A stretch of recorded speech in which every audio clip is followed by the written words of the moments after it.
Tebas, la de las 7 puertas. ¿Quién la construyó?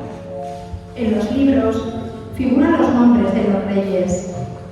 ¿Arrastraron los reyes los grandes bloques de piedra? Y Babilonia, destruida tantas veces, ¿quién la volvió a construir otras tantas? ¿En qué casas de la dorada Lima vivían los obreros que la construyeron? La noche en que fue terminada la muralla china, ¿a dónde fueron los albañiles? Roma la Grande está llena de arcos de triunfo. ¿Quién los eligió? ¿Sobre quiénes triunfaron los césares? Bizancio, tan cantada, ¿tenía solo palacios para sus habitantes? El joven Alejandro conquistó la India, ¿él solo? César venció a los galos. ¿No llevaba consigo ni siquiera un cocinero? Felipe II lloró al hundirse su flota. No lloró nadie más. Federico II ganó la guerra de los 7 años. ¿Quién la ganó, además? Una pregunta para cada historia.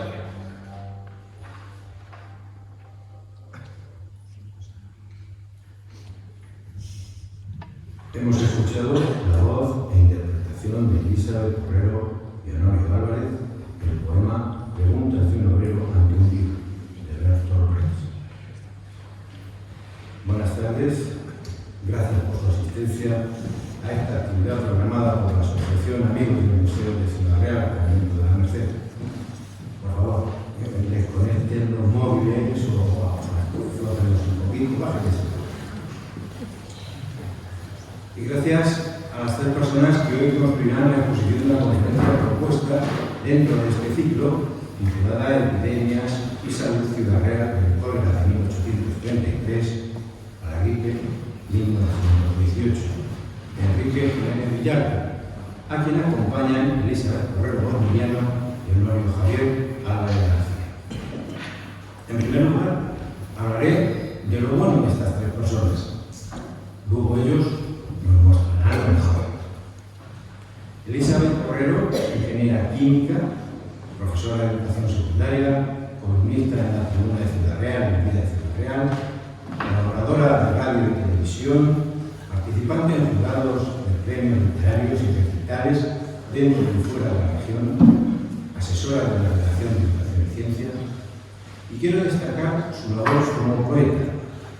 Es coautora de audiolibros de poemas, ha publicado 4 libros: Peregrino de Sueños, en 2012, Las Rosas de los Lunes, 2014, La Sombra de la Piel, 2018, Tratado de Ciencias Inexactas, 2019.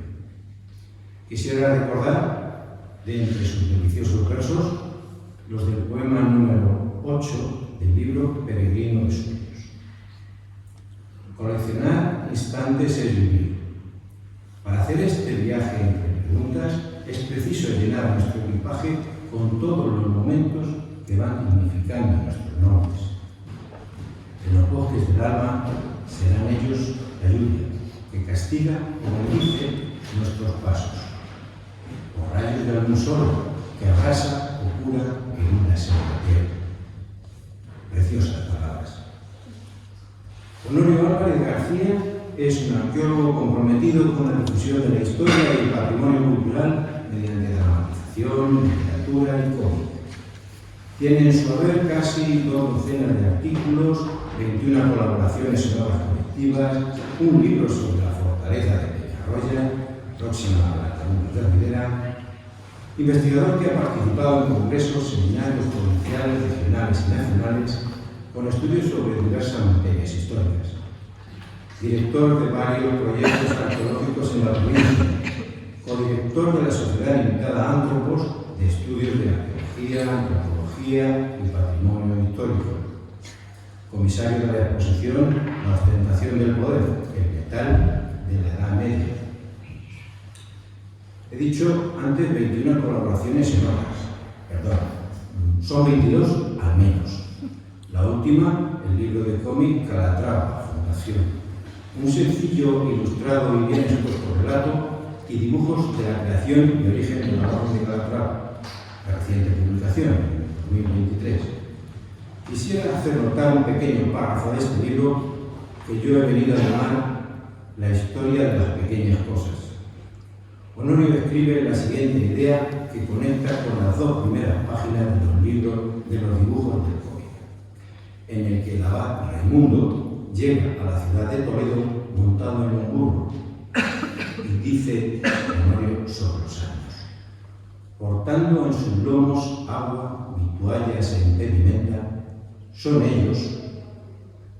Sin ellos no era posible ganar la guerra. Los libros de historia hablarán de otros semovientes más nobles, los caballos con gualdrapas, flor deliciadas como protagonistas de las gestas calatravanas. Aquí se da importancia a las pequeñas cosas ignoradas que van configurando poco a poco la historia más grande. Enrique Jiménez Villalta, licenciado en Sociología, nació en Membrilla, es funcionario de la Junta de Comunidades desde 1990. De 2002 hasta 2016 trabaja en la Delegación de Cultura Provincial de Cultura de Ciudad Real como técnico superior de desarrollo cultural. De 2016 hasta la actualidad es el jefe de servicio de cultura de Ciudad Real. Entre sus publicaciones destacamos La Segunda República, Guerra Civil y Posguerra en Membrilla, 2009, Membrilla crecida en el Azuer, como coordinador y coautor en 2011, Matías Bastistini y Dolores Figueroa, una pareja ilustre de Membrilla, coautor junto a Pedro Almarcha Jiménez de 2012, Epidemias y Salud de 2013, que es el libro del que escucharemos hoy sus reflexiones e ideas. Y una comunicación a un congreso de historia de Ciudad Real, oposición de los pueblos de La Mancha al trasvase de aguas de Ribera al Levante en 2015, y los manchegos que ocuparon la Pepa, un capítulo en el libro La provincia de La Mancha y la Constitución de 1812 del año 2020. Desde el año 2011 escribe un blog, Un paseo por la Isla Verde, un punto de encuentro con Enrique Jiménez Villalta, en el que se incluyen numerosas noticias, eventos, comentarios, peculiaridades, costumbres y escritos de la historia y la cultura, ya local, ya provincial, de la región y de España.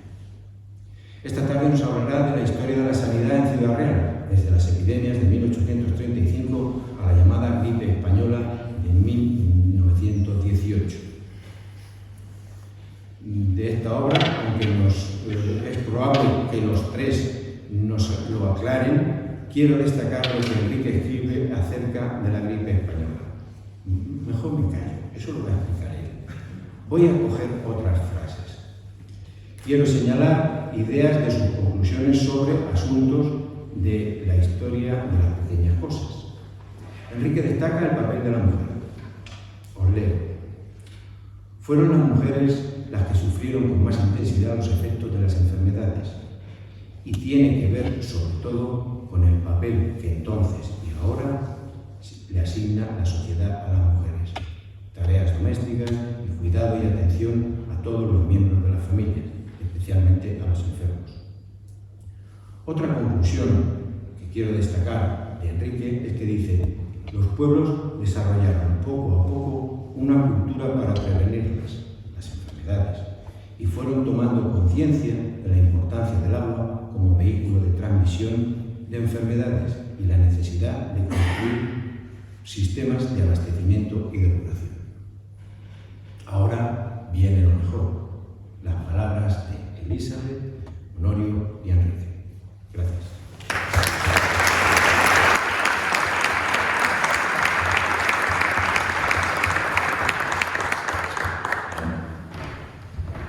Bueno, abrumado.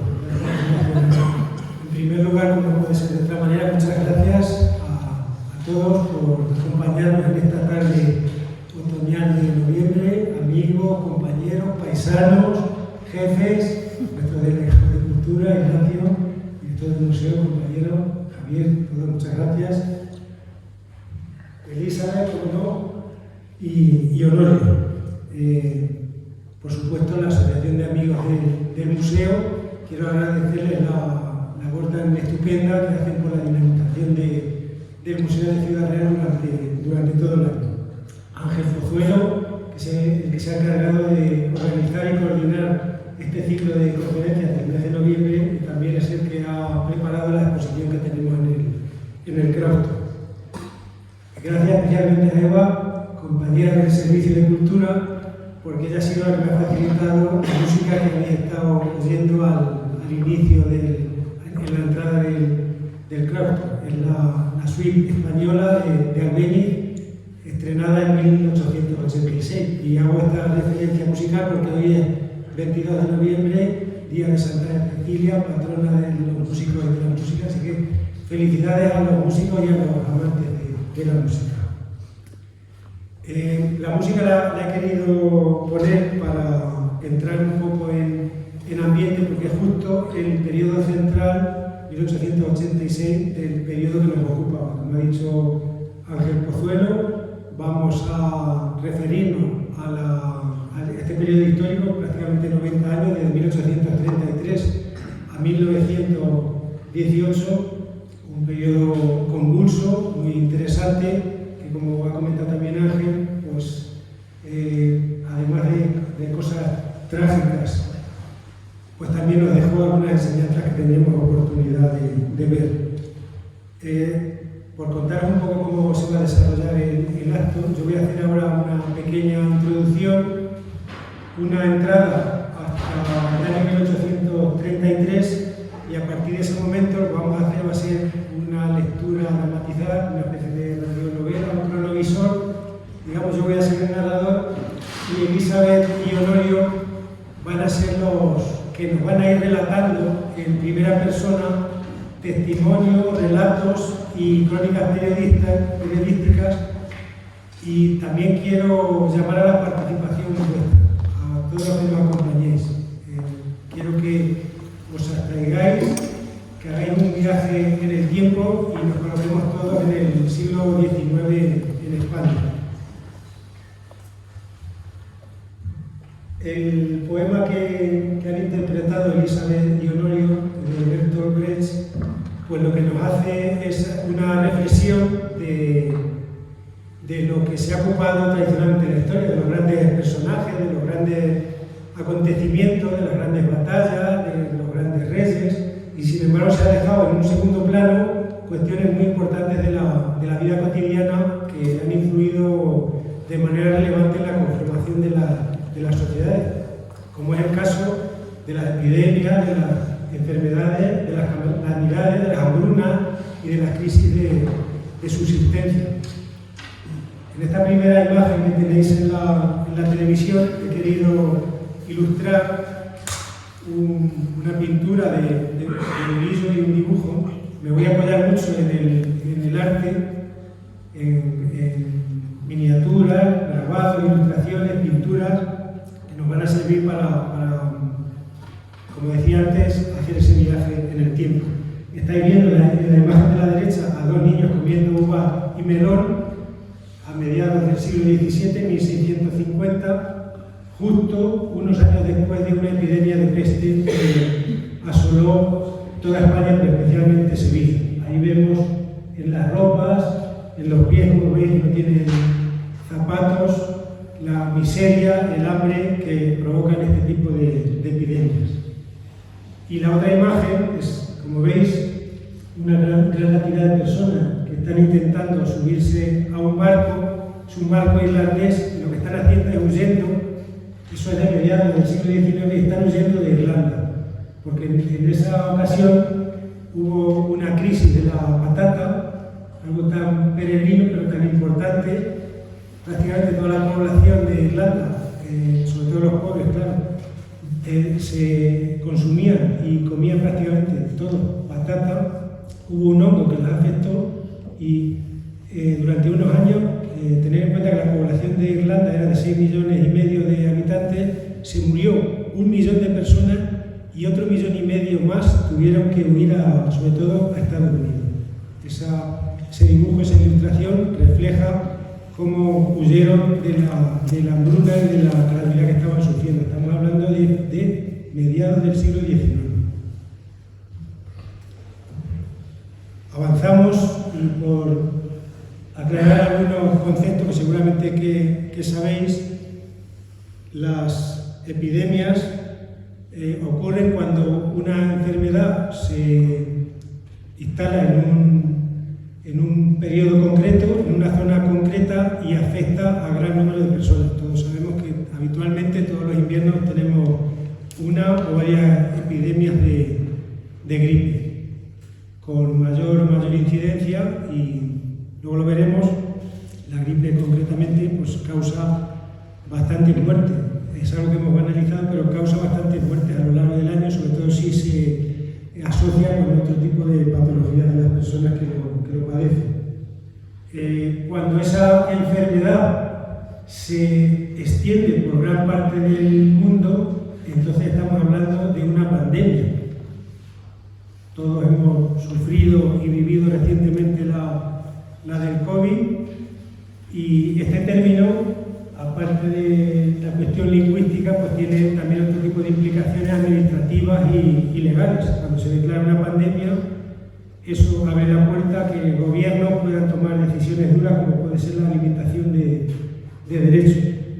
Y otro término que también quería comentaros es el de la endemia. Vamos a ver ahora, hablando del cólera, cuando decimos que una epidemia o una enfermedad se convierte en endémica. Y es que es cuando en un lugar concreto se mantiene de manera estable durante un tiempo muy largo. Esto sucedió en la India, en los deltas del Ganges y del Indo, que el cólera allí era de carácter endémico. Avanzamos. Todos sabemos que las epidemias han sido una constante a lo largo de la historia. Os suena palabras como la peste, la viruela, el paludismo, el cólera, la gripe, la fiebre amarilla, el tifus. Todo este tipo de palabras y de términos nos suenan. Casi todas están asociadas a la mala alimentación, la falta de higiene, el hacinamiento y la inexistencia, sobre todo, de sistemas de tratamiento y depuración de agua. En la antigüedad, todo el mundo pensaba que estas epidemias que sufríamos era una especie de castigo divino, una fatalidad, un castigo de un Dios justiciero que nos castigaba por los continuos pecados de los hombres. Pero luego después la ciencia ha demostrado que todas tienen un origen biológico y todas se deben a microorganismos como virus y bacterias que iremos viendo a continuación. Antes de llegar al siglo XVIII, quería comentaros que el ejercicio de la medicina y la normativa sanitaria ha tenido una evolución importante. Ahí he ilustrado, como veis, unas imágenes del siglo XV, cómo se ejercía la medicina con unos medios tan precarios. Y bueno, la primera regulación que podemos encontrar de este ejercicio fue del Fuero Real de Alfonso X en 1255, que ya contemplaba la figura del físico. Hay algunas instituciones que se encargaron de controlar las profesiones sanitarias y la enseñanza de la medicina, como el Real Tribunal del Protomedicato, que también una figura del siglo XV. Y os he puesto ahí abajo también algunos nombres de profesionales sanitarios, entre comillas, todos ellos del siglo XV. Físico, cirujano, seguramente serán palabras que os suenen. Ensalmadores, que eran los que se encargaban eran los traumatólogos de la época. Cuando había un traumatismo en un hueso, en un brazo, en una pierna, eran los que colocaban los huesos. Boticario, especiero, herborario, barbero, que sabéis que los barberos, hasta bien entrado el siglo XX, también sacaban muelas, se les decía sacamuelas. Sangradores, los sangradores, había una creencia que cuando alguien tenía una enfermedad, sangrando al paciente, era posible tuviera alguna cura. Y aquí os voy a contar una anécdota que viví en primera persona siendo pequeño en el campo. Teníamos una cabra en casa y estábamos aplicando arsenito a una viña y la cabra bebió agua de la mezcla que teníamos con el arsenito y el agua. Lógicamente la cabra se puso malísima y mi padre le hizo un corte en el rabo para provocarle el sangrado. No hubo remedio con la cabra realmente se murió. Pero quiero decir que este tipo de creencias y de costumbres pues, se ha mantenido hasta bien entrado en el siglo XX, sobre todo en los pueblos. Otra figura, los albéitares, que eran una especie de pseudo veterinarios, alfebistas y las parteras que había en un montón de pueblos. Avanzamos y vamos a ver ahora las epidemias en España. Y aquí ahora os voy a poner un poco de tarea para que participéis. Veis en esta ilustración de la derecha una imagen del Santo Voto de Puerto Llano, que se sigue celebrando hoy en día en el mes de mayo. Viajar hasta el siglo XIV, mediados del siglo XIV, 1347, murió en Europa el 60% de la población y en Puerto Llano quedaron tan solo 13 familias. Cuando pasó la epidemia, las 13 familias celebraron que seguían con vida sacrificando una vaca, que es lo que se cocina actualmente en el mes de mayo. Y luego tenéis también 3 imágenes que ahora os cuento. Hay algunos de los que están sentados en primera fila que ya saben localizar, así que les pido que se callen. Y quiero que ubiquéis en esas 3 imágenes, que son de 3 pueblos de la provincia. Primero, ¿qué pueblos son? A ver si los localizáis. No es Ciudad Real ninguno. No. El de arriba es Membrilla, el del centro es Villanueva de los Infantes y el de abajo es Villarta de San Juan. Estamos hablando del siglo XVII. Concretamente son unas acuarelas de Pier Maria Baldi, 1668. El gran duque de Toscana, conde de Medici, antes de tomar posesión de su... hablamos de Florencia, uno de los mecenas, antes de ejercer el gobierno, pues quisieron que conociera cómo se gobernaba en Europa, y él aprovechó también para librarse de la mujer con la que le habían obligado a casarse, y entonces aprovechó y estuvo bastantes meses viajando por Europa. En España entró por Barcelona y recorrió prácticamente toda España. En la provincia entró por la parte norte, Villarta, Membrilla, Villanueva de los Infantes, y estuvo alojado una noche en la venta nueva de Villamanrique. Y ahora quiero que en la parte de arriba, además de tener la oportunidad de ver nuestro castillo del Tocón y varias iglesias y varios conventos, la torre de la iglesia estaba entonces en obra, quiero que os fijéis una imagen que aparece, bueno, una construcción, y voy dando pistas, que aparece en las 3 imágenes. Bordea los pueblos. Estáis localizando unas murallas en los 3 pueblos, unas murallas y puertas. Efectivamente se amurallaron en el siglo XVII, se amurallaron por otra epidemia de 1647. Y en 1668, cuando conde de Medici y todo su séquito viajó por la provincia, todavía permanecían las murallas y las puertas. Y cuento más, en el siglo XIX, en uno de los brotes de cólera, Valdepeña, el pueblo de Valdepeña se tapió, todas las entradas y salidas se tapiaron. Esto se hacía para impedir la entrada de los posibles contagiados. Seguimos. En esta imagen tenéis en la parte de arriba, esa es la iglesia de San Juan de Pasajes de Guipúzcoa, que tuvo una epidemia de peste en el año 1781, y en unos cuantos días murieron 83 personas. No había cementerio en ningún pueblo, se enterraba a todo el mundo en la iglesia o en sus inmediaciones. Y suscitó un problema tan importante de salubridad que llegó incluso a conocimiento del propio Carlos III, que decidió construir un cementerio cuyos planos veis en la parte izquierda, que es un cementerio en el real sitio de la granja de San Ildefonso. En las dos imágenes pequeñitas de aquí, una publicación que hicieron para que todo el mundo conociera cómo se tenía que construir un edificio, un cementerio extramuros de los pueblos para evitar esos problemas de salubridad. Y la otra imagen pequeñita que tenéis es de la Real Cédula que se aprobó en 1787 para obligar a que todos los municipios de España dejaran de enterrar en las iglesias, en las ermitas y en sus inmediaciones y empezaran a construir en cementerios fuera de los pueblos. Estamos hablando de bien entrado en el siglo XVIII.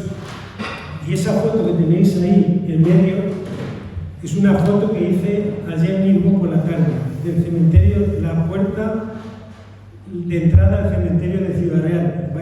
Veis ahí una placa pequeñita que dice que el cementerio de Ciudad Real se edificó en el año 1834. Estuve dando una vuelta por el cementerio para ver si encontraba enterramientos de esa época y solo pude encontrar enterramientos ya de 1885. Pues esta cosa tan peregrina y tan importante para todos, donde enterramos a nuestros antepasados, la construcción de los cementerios, pues es algo que se extiende y que se hace tal como lo conocemos hoy, bien entrado en el siglo XVIII. Seguimos avanzando y aquí os he puesto la imagen de la derecha, un barco, sonará algunas cosas que os voy a contar ahora, un barco que lo que está haciendo es llevando la vacuna de la viruela a América y a Asia. ¿Os acordáis? ¿Os suena la famosa Isabel Zendana? Pues es una de las que iba en la expedición llevando esa vacuna. Hubo unos brotes importantes en el siglo XVII, prácticamente en todo el mundo, y se consigue hacer una vacuna y con este barco se lleva a América y a Asia. Y el mapa que hay a la izquierda es de la laguna de Pozuelo de Calatrava. Ese mapa es un proyecto de 1804 que lo que pretendía era desecar la laguna porque era un foco de infección de mosquitos y era un foco de contagio del paludismo, de lo que conocemos en algunos lugares como la malaria, que es un tipo de paludismo que solo transmite el mosquito anófeles. Como veis, estamos repasando diversos brotes epidémicos y diversas iniciativas que toma la sociedad y los gobiernos para intentar combatirlas y atajarlas. Os quería también comentar el tema de los hospitales. Directamente lo he llamado hospitales de pobres y peregrinos, porque el hospital que conocemos hoy nació en época medieval, casi más como una cuestión eclesiástica para salvar las almas. Luego evolucionó hacia un hospital que lo que hacía era acoger a pobres y vagabundos, tenía más una función social y hasta bien entrado en el siglo XIX no tiene estas aplicaciones sanitarias que conocemos hoy.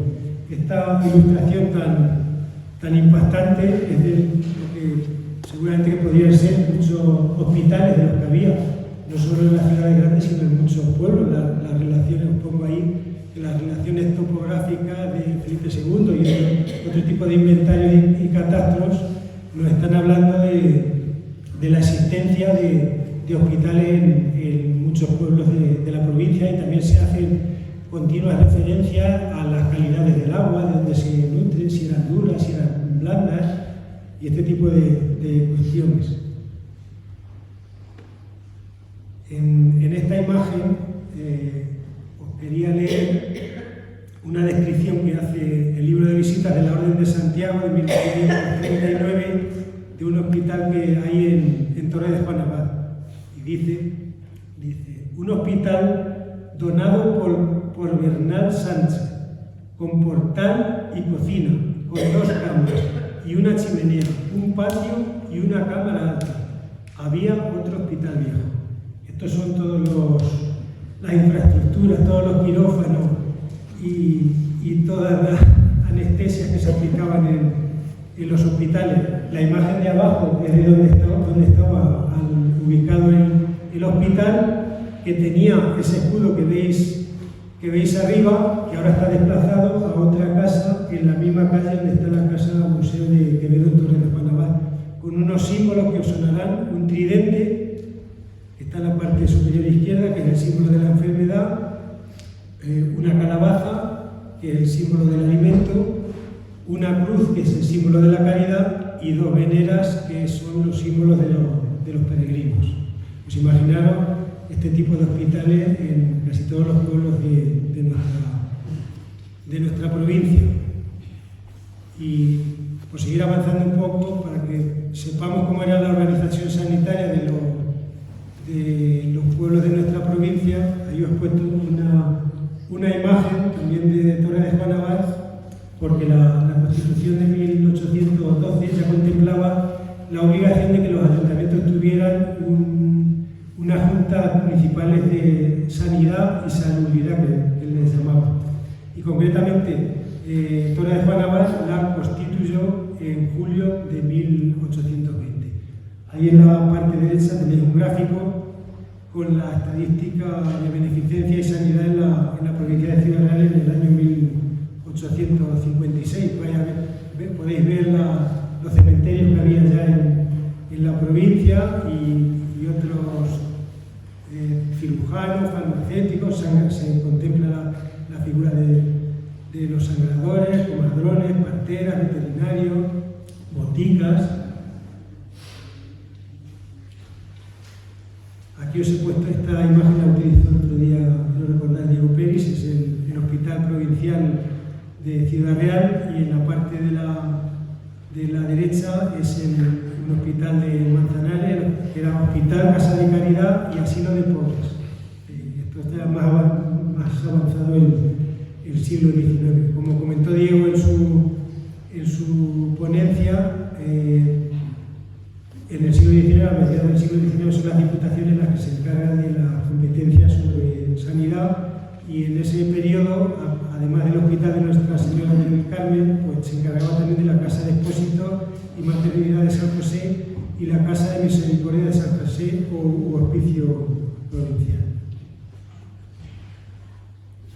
Estas imágenes os las he querido poner, son unos grabados de Doré, de Gustave Doré, que acompañó a de Villiers en un viaje por España, concretamente en 1862, y lo que quería ver es que vierais pues, cómo se vivía en España en la mitad del siglo XIX. Veis la ropa, la miseria, y bueno, pues este es no era tan diferente en Europa, este es en el contexto en el que nos tenemos que situar, y es lógicamente pues un caldo de cultivo pues, para que sucedan estas cosas que vamos a repasar a continuación.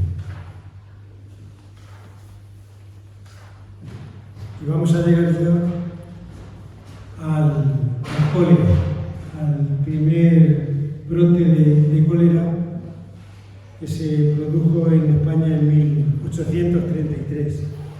Seguramente que todos conocéis que la palabra cólera procede del griego y significa flujo de bilis. Es una infección diarreica aguda causada por la ingestión de alimentos o agua contaminadas directa o indirectamente por heces o vómitos de las personas infectadas con un bacilo, el Vibrio cholerae, que es una bacteria.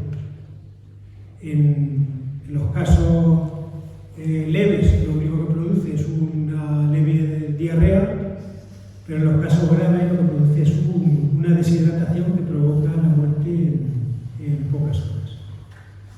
Comentaros que en España hubo 4 brotes, el primero en 1834 y 35, el segundo en 1855, tercero en 1865 y cuarto y último más grave en 1885. Y aunque no hay estadísticas fiables, causó 700.000 muertes en esos 4 brotes. Tener en cuenta que la población en España estaba en torno a los 15 millones de habitantes. Prácticamente afectó a todo el mundo. Como comentaba antes, el cólera era de carácter endémico en los deltas del Ganges y del Indo, y precisamente los avances tecnológicos, la máquina, el barco de vapor, fue el que consiguió que con los viajes más rápidos esta enfermedad se extendiera prácticamente por todo el mundo.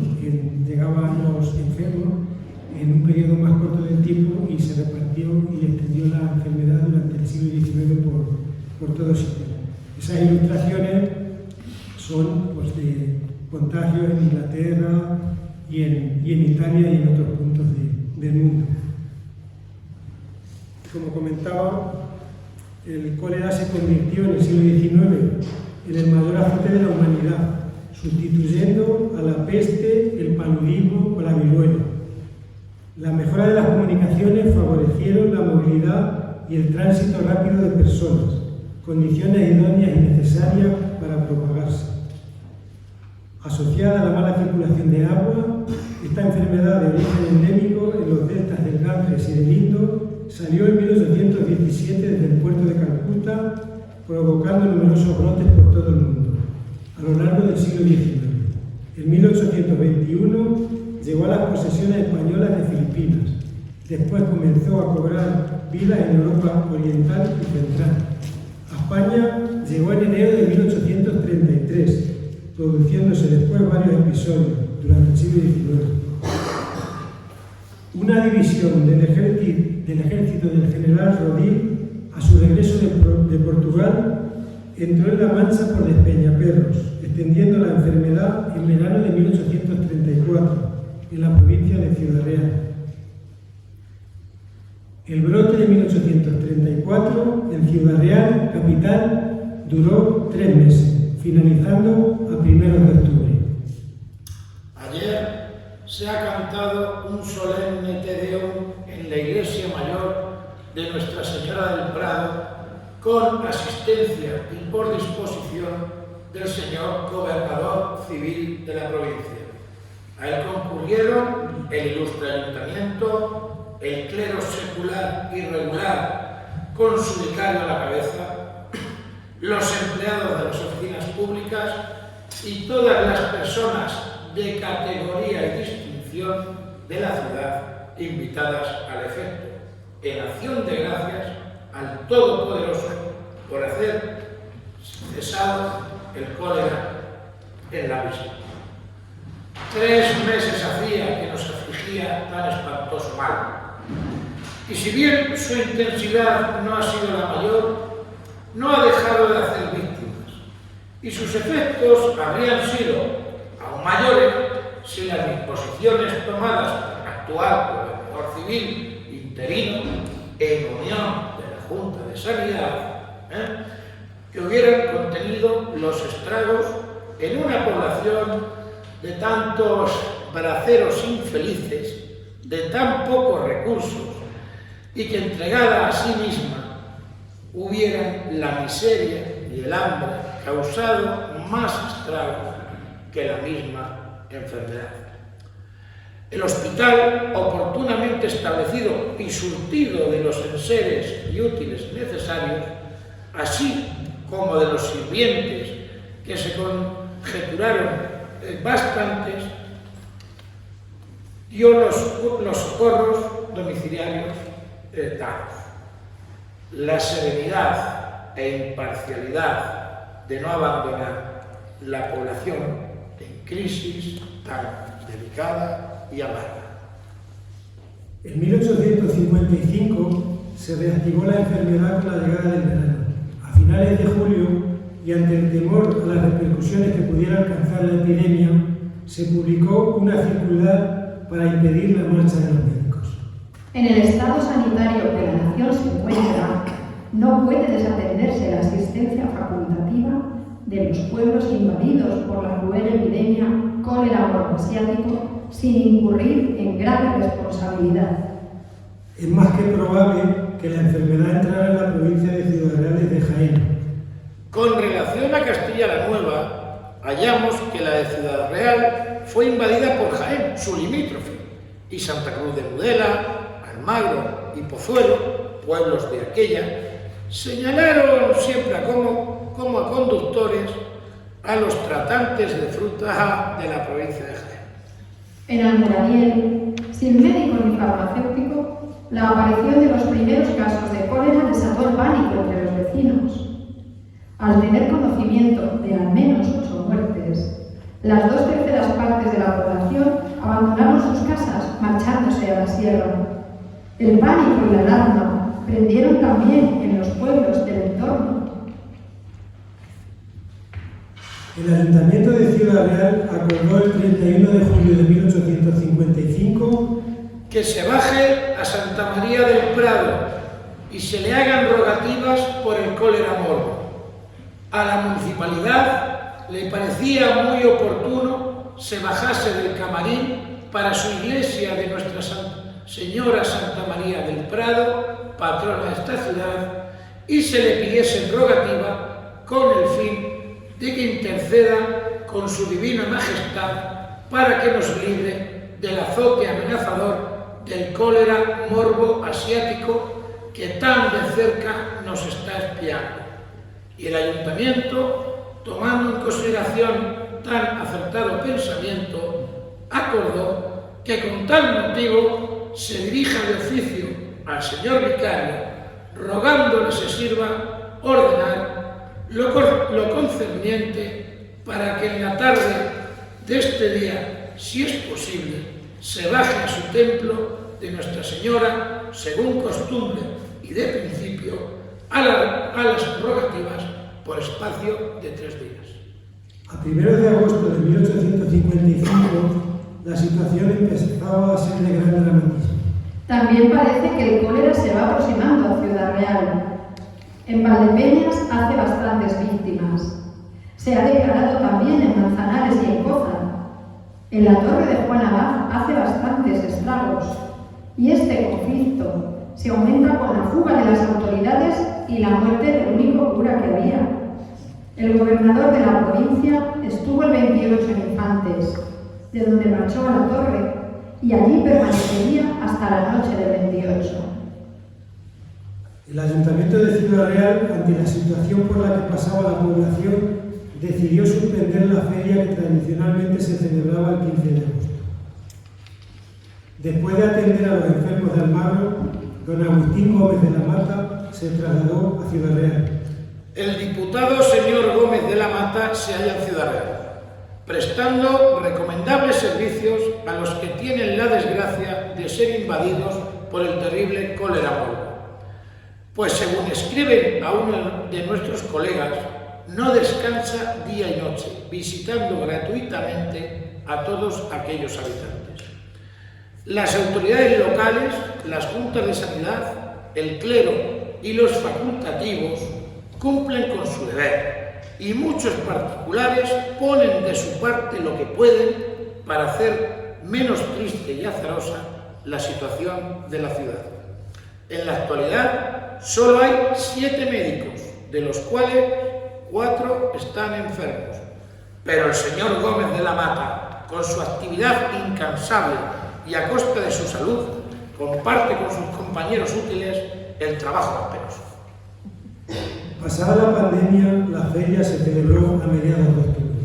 Habiendo cesado felizmente los considerandos que motivaron la suspensión de la feria anual que se celebraba en esta capital el día 15 de agosto, el ilustre Ayuntamiento Constitucional y Junta de Sanidad, que tengo la honra de presidir, han acordado en sesión extraordinaria de hoy que tenga efecto desde el día 14 del próximo mes de octubre. A mediados de octubre de 1855, el gobierno reconocía saber poco de la enfermedad. La marcha tortuosa que el cólera morbo asiático presenta en su invasión y desarrollo ha hecho tan difícil su estudio que son poco más conocidas actualmente las causas que lo producen que lo fueron ya cuando por primera vez tuvo la desgracia Europa de sentir plaga tan desoladora, dejando burlados los esfuerzos de la ciencia para penetrar en sus funestas misterios. El brote de 1865 entró en España por el puerto de Valencia a 1 de agosto.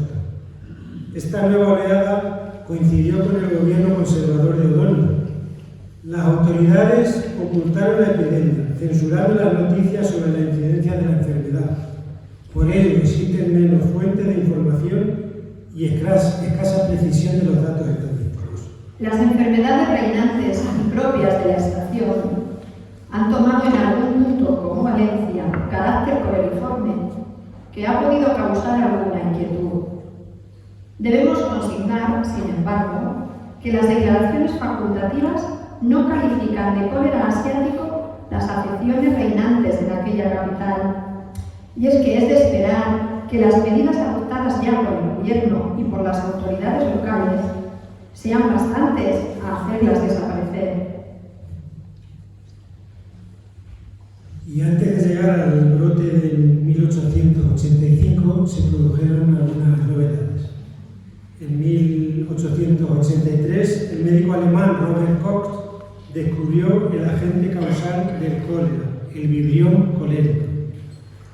Y en este contexto surge la figura del doctor Ferran, don Jaime Ferran y Clua, que fue un ilustre médico y bacteriólogo español, que descubrió en 1884 la primera vacuna contra el cólera y otras vacunas contra el tifus y la tuberculosis.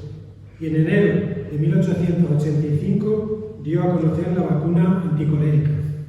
Ahí tenéis al doctor Ferran y Clua y un grabado con una vacunación muy parecida a la que hemos tenido que hacer recientemente. Esas son las jeringas que utilizó y ahora os voy a leer un comentario que nos hace seguramente recordar algo que pasó también en los últimos años con esta vacuna. Y es que hubo partidarios y detractores de la vacunación del doctor Fernández que se ensalzaron en una agria polémica muy politizada en el caso español, identificándose los ferranistas con los progresistas y los antiferranistas con los conservadores. Y así llegamos al brote de 1885. La Gaceta de Madrid publicó el 14 de junio de 1885 una real orden e instrucción dictando medidas de higiene y salubridad contra epidemias de conformidad con los dictámenes de la Academia de Medicina de Madrid y Real Consejo de Sanidad. Nunca es más peligroso que en tiempo de pandemias el influjo de las pasiones. Debe, por tanto, procurarse que el espíritu se halle tranquilo, teniendo en cuenta que el miedo predispone a la enfermedad, produciendo inapetencia, malas digestiones, tristeza y abatimiento. Aunque el aislamiento es la medida más eficaz de preservación, no debe en absoluto confiarse en él, descuidando la higiene privada. En las epidemias, especialmente la de cólera, conviene desplegar una higiene personal rigurosa, evitando los enfriamientos, los excesos en la alimentación y las impresiones morales bruscas. El sistema ordinario de vida, si es racional, no debe alterarse. Solo por precaución se suprimirán los alimentos indigestos y las sustancias que por su calidad o cantidad produzcan diarrea. El agua procedente del río, pozo o aljibe debe hervirse, enfriarse y airearse antes de su uso. Y en general, toda clase de alimentos deben sufrir la acción de una temperatura elevada. Se recomienda el blanqueo y estucado de las habitaciones, evitándose en lo posible el empapelado y haciendo diariamente aspersiones con líquidos desinfectantes, empleando además el gas ácido o sulfuroso producida por la combustión del azufre regando las habitaciones. En las escuelas, talleres y fábricas, y además donde quiera que muchos individuos hagan vida común, conviene ejercer bastante vigilancia acerca del estado de la salud para atender inmediatamente a la debida separación, aislamiento y tratamiento de los enfermos. La Gaceta de Madrid publicó el 16 de junio de 1885 una Real Orden donde, además de reconocer la existencia de la enfermedad en Valencia, Castellón, Murcia y Madrid, disponía la publicación de los partes oficiales relativos al cólera morbus para mantener la confianza y despejar falsos rumores. Esta iniciativa nos permite conocer hoy con gran detalle la evolución y los efectos de la enfermedad en toda España. En algunos pueblos se acordaron abusivas disposiciones para impedir la entrada de forasteros, estableciendo acordonamientos, lazaretos y cuarentenas. Lo mismo sucedió en la provincia de Ciudad Real. La siguiente relación puede servir para formar idea de cómo se hacen aquí los acordonamientos. En Corral de Calatrava hay 24 escopeteros encargados de custodiar los caminos vecinales e impedir la entrada en el pueblo a todo el mundo. Van provistos de voladores y así que los viajeros oponen la menor resistencia, disparan 2 o 3 voladores en señal de alarma.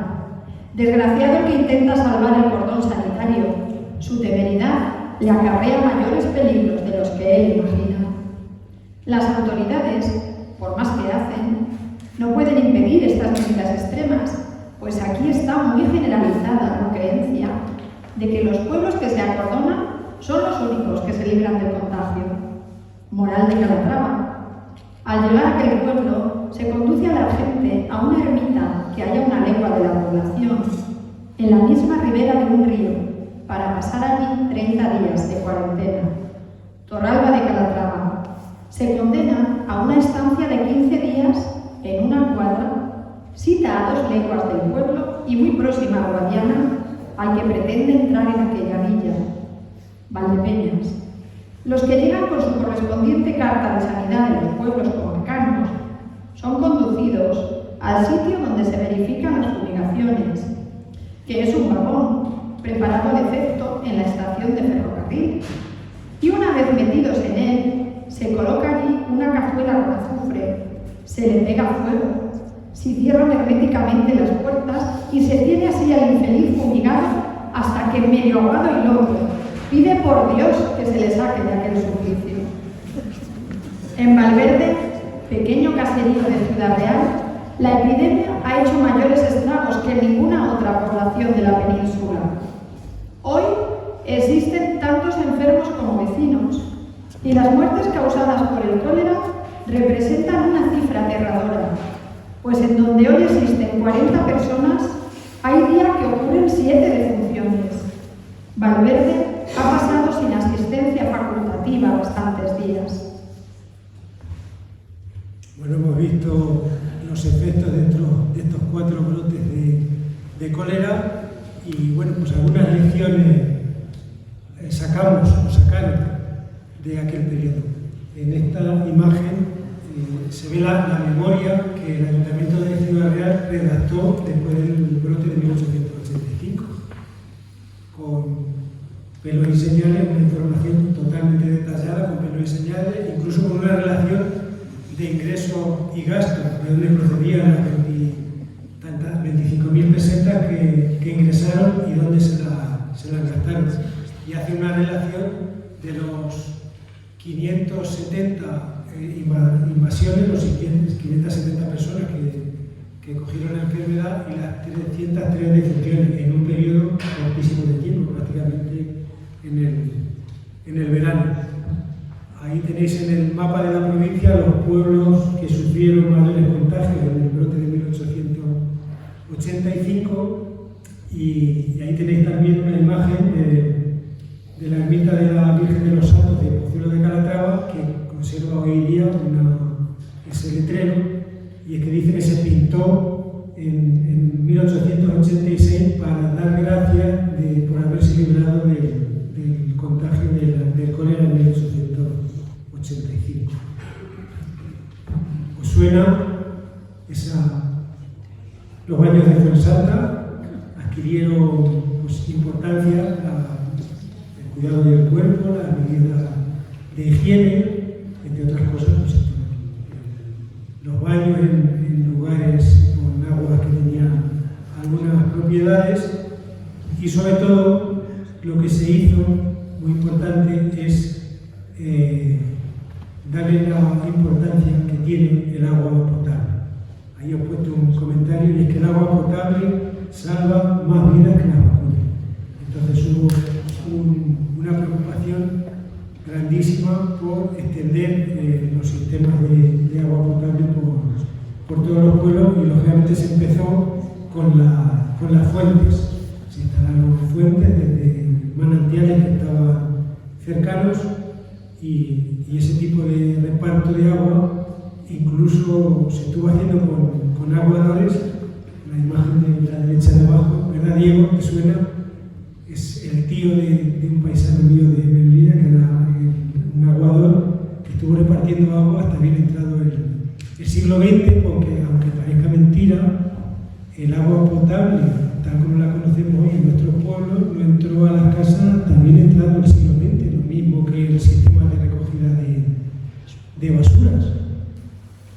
Y comentaros también otro hecho relevante del siglo XIX, es que no había ningún registro oficial, salvo los parroquiales, donde apuntar cuándo nacía una persona, cómo se llamaba, cuándo se casaba la gente y cuándo moría.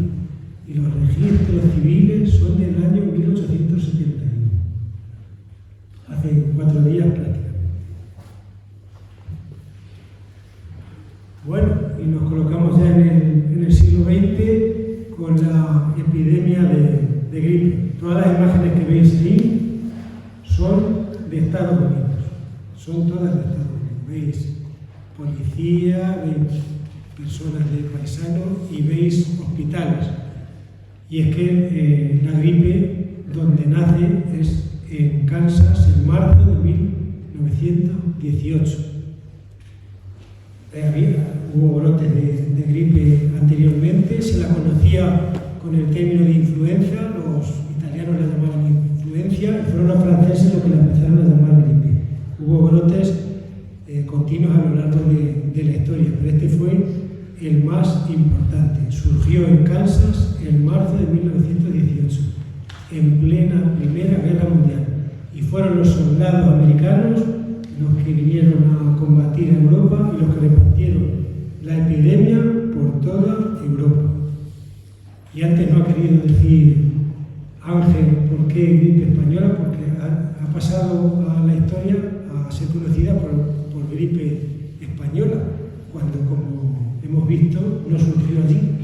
Y la razón hay que encontrarla precisamente en la Primera Guerra Mundial. España no participa, fue neutral en esa guerra. Entonces todos los países censuraron todas las noticias que se venían produciendo sobre la epidemia de gripe, y fue España el único país prácticamente de todo el mundo que habló abiertamente de la gripe.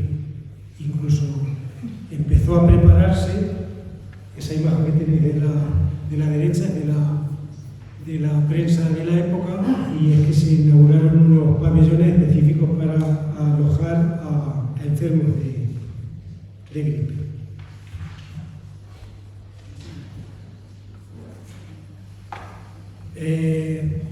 Este nombre de gripe española provocó incluso un conflicto diplomático, porque fue la prensa francesa la que empezó a usar términos despectivos como gripe española, cucaracha española o dama española, le llamaron.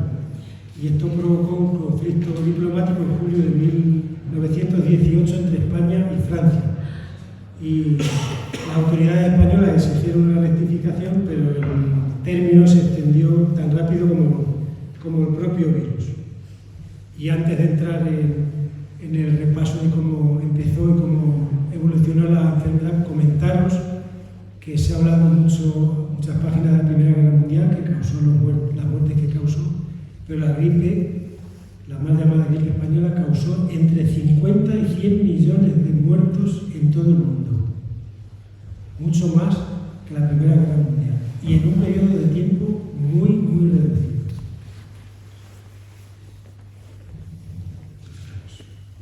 En la provincia, el periódico El Pueblo Manchego realizó un seguimiento exhaustivo de la marcha de la enfermedad en la provincia de Ciudad Real, donde no llegó a adquirir las dimensiones dramáticas de otros puntos de España. Los primeros casos aparecieron a finales de mayo de 1918, pero la mayor incidencia se produjo en octubre de ese mismo año. A finales de mayo de 1918 no se preveía un desarrollo tan trágico de la enfermedad. Quizás por ello, en esa fecha, se hacían gracias y bromas por sus efectos, especialmente en Madrid. Como muestra de ello, esta coplilla de Antonio Casero, que publicó en el Heraldo de Madrid el 26 de mayo de 1918 con el título El mal de moda. ¿Y la Trini? Pues lo mismo, con la chunguería esa, con la chusquería esa de la gripe, un soldado de Nápoles, ¿cómo ella le llama a ese dengue nuevo? Pero, ¿es verdad eso de la pandemia? Hombre, en mi casa está el vaso hace un mes que aspirinea o que toma la aspirina. Está el barrio que da pena. La gente tosiendo igual que la gente vieja. Eustaquio con el moquillo, como el perro de la abuela. Pepe dañado de memez, y la vaca y la quiteria, y el tapicero del 5, y el zapa de la encomienda, y el tendero de la esquina, y el del taller de la Eugenia. Están todas las muchachas con el soldado. No hay manera, no se ve nadie sin eso. Pues me está dando la cena. Y a ti mismo se te notan las narices más gripeñas. No te entiendo. Pues que tienes las de Onet más arabescas y amoradas, que parecen talmente una berenjena, lo cual es un dato. Oye, sí que me noto flojera y así como uno sopla y no cisca y me ha salido una cosa así por dentro y otra así por fuera que vamos, que me parece que la cogí como entra. Hay variedad. Lo corriente con dolor de cabeza. A mí me entró por megarme la mía 4 pesetas. Pero tranquila. Con la boca. Qué miserias se ven por el mundo.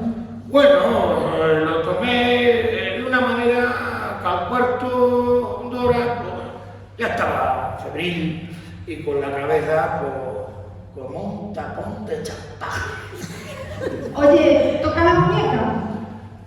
No, menos 10,38. Cajalito, de exageras, más no serán 37. 39 menos décimas. Y de ahí no quito ni una coma. No me alarmes, que me deja colgar una caña. Y dime, ¿qué es bueno para eso? Pues la esencia del morapio y la coñaque. Pues me voy a la carrera. A la botica, digo calla, a la taberna.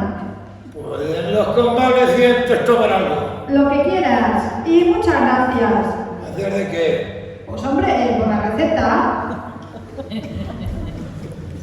El Pueblo Manchego publicó el 25 de octubre un artículo estremecedor informando de la desgracia ocurrida a la familia de Andrés Gómez Vaquero. Un ejemplo demostrativo de las innumerables dramas que se padecieron y del cebo de la enfermedad sobre los más desvalidos. La epidemia en la Mancha, la tragedia del entorno. Hace unos cuantos años, con la esperanza de hallar trabajo en alguna de las varias dehesas y fincas que, explotadas por ganaderos y labradores salamanquinos, hay enclavadas en el término municipal de Ozuna, vino de aquellas tierras un matrimonio de honrados cristianos y laboriosos jornaleros.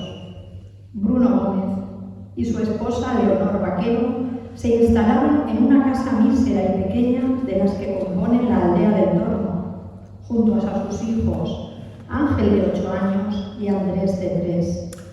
Bruno alternaba con el carboneo, el piconcillo y la corta de la jara y encina la construcción de arados de labor.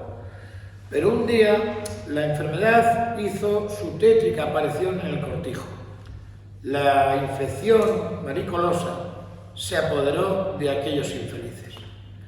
Más fuertes que el dolor, sin asistencia facultativa, habían escapado de las garras de la muerte cuando la gripe les afligió, enfermando todos fácilmente por falta de fuerzas.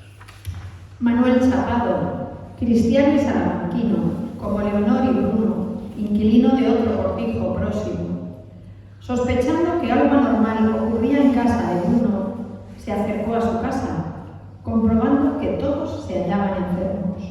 Desde entonces, fue Manuel el ángel tutelar de aquel cortijo infausto. Sin desatender el cuidado de los suyos y las tareas propias, iba Manuel todos los días a visitar a sus vecinos y coterráneos enfermos, llevándoles algún caldito, yema de huevo, chocolate, pan y la mitad en suma de su pobreza, y así todos los días por espacio de una semana. Pero una tarde, puesto ya el sol, poco antes de abandonar el trabajo, oyó Manuel gritos que partían el alma. «Es Leonor, alguien se ha muerto», se dijo, y en alas de su caridad traspuso en breves minutos el kilómetro escaso que se encontraba de la casa de Bruno. No es para descrito el cuadro que se encontró a su visita. El niño Ángel, de 8 años, acababa de expirar sin que el padre, en periodo agónico, lo hubiera advertido. Solamente Leonor, por ser mujer y madre, haciéndose superior a su enfermedad, había recogido el último latido de la criatura. Gritó a la puerta del cortijo y cayó desmayada sobre el poyo donde tenía su lecho, presa de un colapso mortal. Leonor había muerto. Manuel, reprimiendo los sollozos y ahogando las lágrimas, nada quiso decir a Bruno por no acelerar su muerte. Volvió a su cortijo y, sin comunicar el triste desenlace a su familia, todos enfermos, se procuró alimento para Bruno. Pero a la media hora, era cadáver. Aquella misma noche, se hizo cargo Chapado del niño Andrés, llevándoselo consigo, luego de echar la llave al cortijo, donde quedaban encerrados los 3 cadáveres. Al volver con el huerfanito, no pudo ocultar a su esposa lo sucedido. Al amanecer del día 22, dio cuenta de todo al alcalde pedáneo del Torno, para que éste lo comunicase a las autoridades de Porzuma. Como ninguno de los moradores, temiendo contagiarse, querían acercarse al cortijo mortuorio, Manuel solo, él se dispuso a enterrarlos. El día 23, con un pico, abrió una fosa de 4 metros de profundidad a la misma puerta del cortijo. Con un cordel ató los cadáveres y, tirando a rastras, los sepultó mientras rezaba. Sobre la fosa, para evitar que excavasen los perros, Manuel colocó unos espinos. Ayer, a las 5 de la tarde, Manuel hizo entrega del huerfanito al gobernador civil, quien dispensó al niño la más tierna y paternal acogida. El niño Andrés, que llegó metido en un serón sobre un burro, estaba después del baño desconocido. Se le sirvió una sopa, unos bizcochos y un vaso de leche con coñac. Desde el 29 de octubre, el periódico El Pueblo Manchego, contando con la aprobación del gobernador civil, don Fernando Maldonado y Pareja, promovió una suscripción popular para el niño Andrés Gómez Vaquero, quien hasta su mayoría de edad, 23 años, no pudo percibir la cantidad impuesta y los beneficios acumulados. Para ir terminando, y a modo de conclusión, las condiciones de vida de la población, los tipos de vivienda, las formas de abastecimiento de agua, la alimentación, la infraestructura sanitaria y las prácticas higiénicas de la sociedad finales del siglo XIX y principios del XX demostraron la escasa capacidad de respuesta para enfrentarse a las epidemias. El cólera y la gripe causaron terror en toda la población. El pánico horroroso se apoderó de todos los habitantes, pero las reacciones ante la enfermedad fueron diferentes. Mientras las clases acomodadas abandonaron las poblaciones en busca de lugares menos propensos al contagio, los más desfavorecidos sufrieron un genocidio silencioso. No tuvieron otra opción que permanecer en sus míseras casas a expensas de los avatares de la enfermedad, padeciendo la mayor parte de los fallecimientos. Dentro de cada familia fueron las mujeres las que sufrieron con más intensidad los efectos de las enfermedades.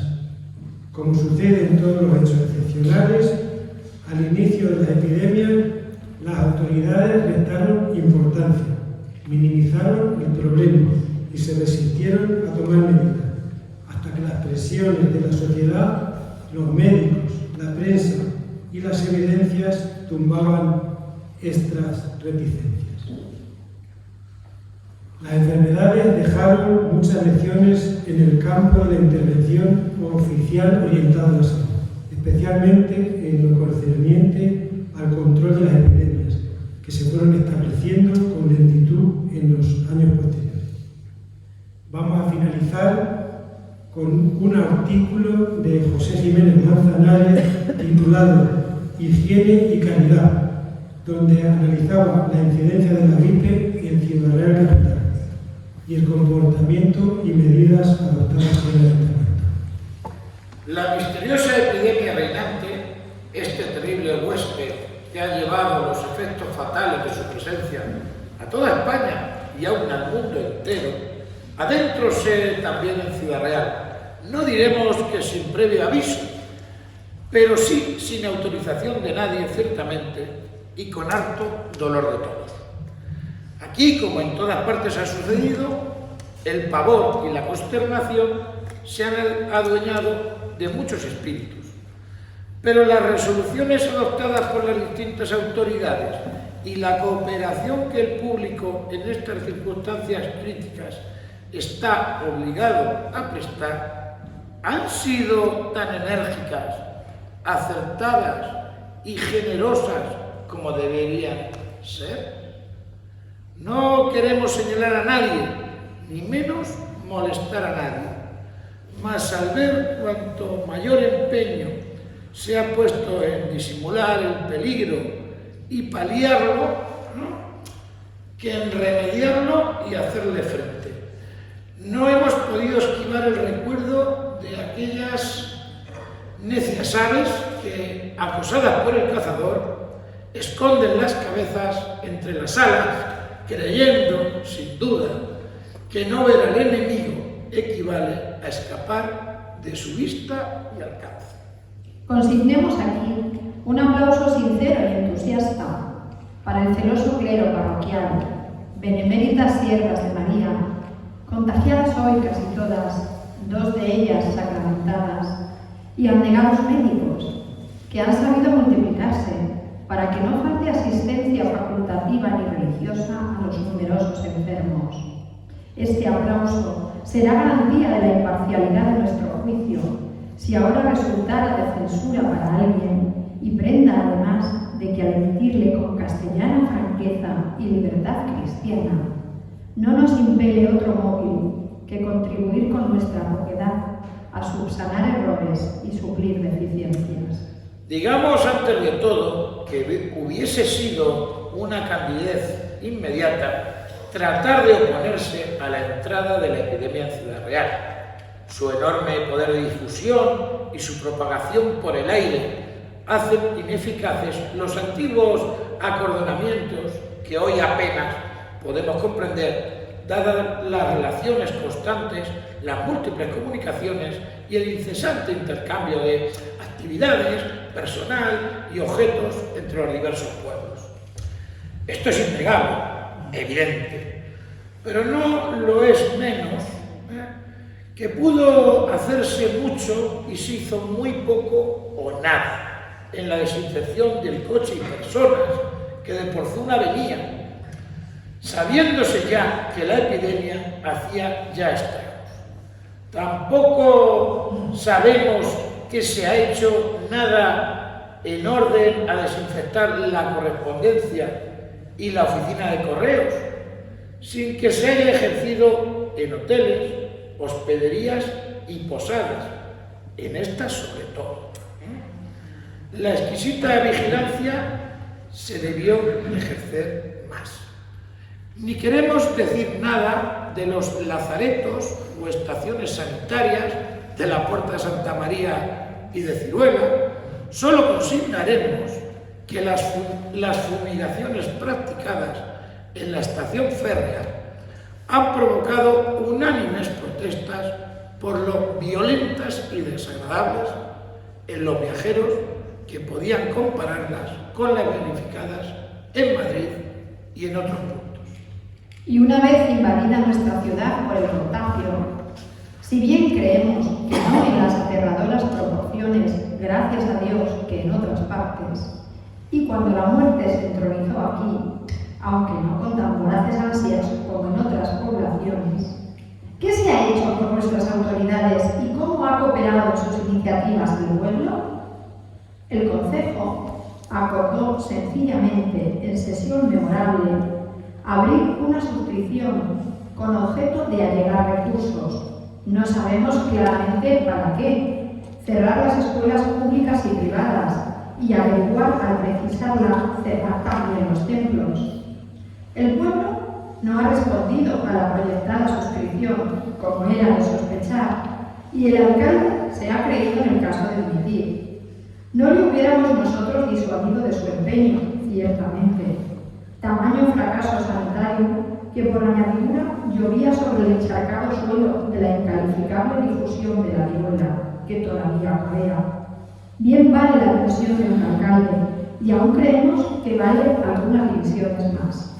Porque, entre tanto, como era lógico, la epidemia se difundía y hacía sus estragos, originando, sobre todo en los hogares pobres, faltos de medicinas, de alimentación y de consuelo, cuadros de miseria y de muerte, tan desgarradores y tan tristes como pueden testimoniar los sacerdotes y médicos que los han presenciado. Con poca y mala leche y costando 3,50 la docena de huevos y 1.500 pesetas los 250 gramos de quinina. Puede suponerse que habrán estado servidos muchos pobres enfermos y muchos enfermos pobres. Muchas gracias.